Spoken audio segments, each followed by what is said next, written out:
The sun's core is the hottest part of the sun, but our star's temperature doesn't behave as you might expect. The core is roughly 27 million degrees Fahrenheit and 10 times more dense than gold. As you move outward, the layers of the sun become cooler and less dense. Something unusual, however, occurs when you reach the outermost layer. While the surface is around 10,000 degrees Fahrenheit, the corona, the sun's outer atmosphere, is several hundred times hotter. That's the opposite of what happens with a fire. When it gets cooler, the farther away you get. Scientists call this the coronal heating problem, and evidence for this was first uncovered during an eclipse in the 1800s. The corona is usually hard to see. It's too dim to be seen next to the sun's bright body, but it can be seen with the naked eye when the moon blocks the sun during a total solar eclipse.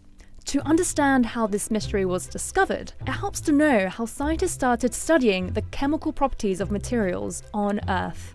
In the early 1800s, instruments named spectroscopes were invented to identify materials that emit light when heated. Light enters the spectroscope and is filtered through a tiny hole to isolate a single area. It then bounces off a special grating that disperses light into its different wavelengths.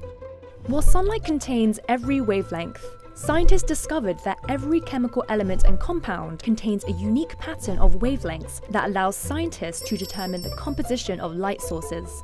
It wasn't long before astronomers started extracting information from the light of distant stellar objects. In 1869, two scientists independently decided to point a spectroscope toward the corona during a total solar eclipse. As the sun's light disappeared, the pattern of wavelengths changed. They saw something they had never seen before. A bright green line that did not relate to any element found on Earth. For a short while, scientists named it coronium. It wasn't until 70 years later that a Swedish scientist discovered that these lines were the result of elements such as iron being stripped of its electrons.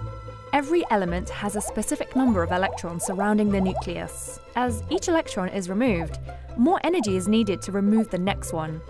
The green line shows that iron has been stripped of 13 of its 26 electrons, indicating that the corona needed to be millions of degrees, counterintuitively far hotter than the sun's surface. Scientists have since proposed a variety of theories for what mechanisms could be adding that extra heat into the atmosphere.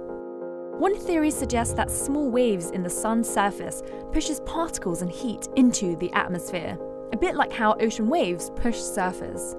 Another theory suggests small bomb-like explosions from the realignment of the sun's magnetic field create heat. Many scientists think it may be a mix of both.